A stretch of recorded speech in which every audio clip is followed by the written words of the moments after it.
Le 6 juin à 4h30 du matin. Jésus dit : Aujourd'hui, je veux te parler de la grâce. Tu verras qu'elle a un rapport avec les autres sujets, même si à première vue, cela ne te semble pas le cas. Tu es un peu fatiguée, Maria, mais écris quand même. Ces leçons te serviront au jour de jeûne, où moi, ton maître, je ne te parlerai pas. Tu as étudié et expliqué la question bien des fois.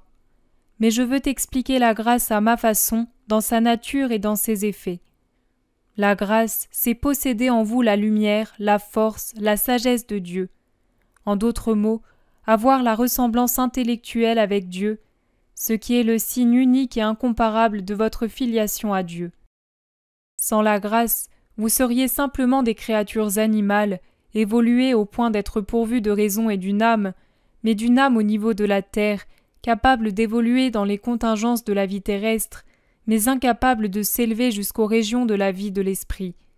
Donc pas beaucoup plus que des brutes dont la conduite est réglée seulement par l'instinct, et en vérité, elles vous dépassent très souvent par leur conduite.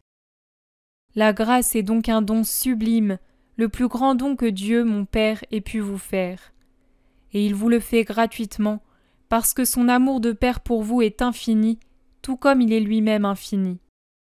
Vouloir nommer tous les attributs de la grâce signifierait faire une longue liste de substantifs et d'adjectifs, et il n'expliquerait toujours pas parfaitement ce qu'est ce don. Rappelle-toi seulement ceci. La grâce, c'est posséder le Père, vivre dans le Père. La grâce, c'est posséder le Fils, jouir des mérites infinis du Fils. La grâce, c'est posséder l'Esprit Saint, bénéficier de ses 7 dons. Bref, la grâce, c'est nous posséder, le Dieu unique en 3 personnes, et avoir autour de votre personne mortelle les légions des anges qui nous adorent en vous. L'âme qui perd la grâce perd tout. En ce qui la concerne, le Père l'a créée en vain, le Fils l'a rachetée en vain, l'Esprit Saint lui a infusé ses dons en vain, les sacrements existent en vain. Elle est morte. Branche pourrie qui, sous l'action corrosive du péché, se détache et tombe de l'arbre de vie et achève de se putréfier dans la boue. Si une âme savait se conserver telle qu'elle est après le baptême et après la confirmation, c'est-à-dire au moment où elle est littéralement imbibée de grâce, cette âme serait à peine moins que Dieu.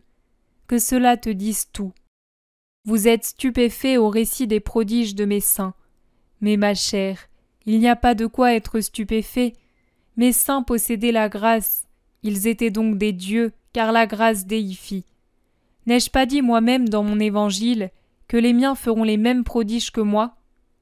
Mais pour être des miens, il faut vivre de ma vie, à savoir de la vie de la grâce. Si vous le vouliez, vous pourriez tous être capables de prodiges, c'est-à-dire de sainteté. Même que je voudrais que vous le soyez, car cela signifierait que mon sacrifice a été couronné de victoire et que je vous ai réellement arraché à l'empire du malin, le reléguant dans son enfer, rabattant sur sa bouche une pierre inamovible sur laquelle je mettrai le trône de ma mère, la seule à tenir son talon sur le dragon, impuissant à lui nuire. Les âmes en état de grâce ne possèdent pas toute cette grâce au même degré.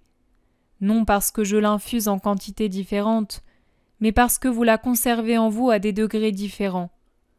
Le péché mortel détruit la grâce, le péché véniel l'effrite, les imperfections l'anémient. Il y a des âmes pas du tout méchantes qui dépérissent dans une consomption spirituelle parce que, à cause de leur inertie qui leur fait commettre continuellement des imperfections, elles diminuent la grâce en elles, la réduisant à un fil très mince, à une petite flamme languissante. Alors qu'elle devrait être un feu, un incendie vivant, beau, purificateur. Le monde s'écroule parce que la grâce s'écroule dans la quasi-totalité des âmes et languit dans les autres. La grâce donne des fruits différents selon qu'elle est plus ou moins vive dans votre cœur. Une terre est d'autant plus fertile qu'elle est riche en éléments et qu'elle bénéficie du soleil, de l'eau, des courants aériens.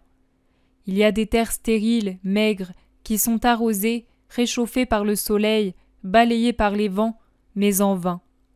Il en est de même pour les âmes. Il y a des âmes qui se chargent d'éléments vitaux avec chaque effort et qui par conséquent réussissent à bénéficier à 100% des effets de la grâce. Les éléments vitaux sont vivre selon ma loi, chaste, miséricordieux, humble, aimant Dieu et son prochain, vivre de prières vivantes. Alors la grâce grandit, fleurit, pousse des racines profondes et s'élève en arbre de vie éternelle.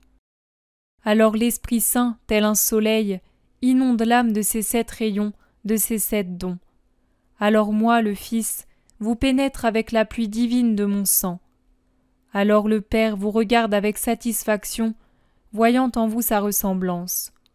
Alors Marie vous caresse en vous serrant sur son sein, qui m'a porté comme il a porté ses petits-enfants, moindre que son Fils, mais cher, si cher à son cœur. Alors les 9 cœurs des anges forment une couronne autour de votre âme, temple de Dieu, et chantent le sublime Gloria. Alors votre mort est vie, et votre vie est béatitude dans mon royaume.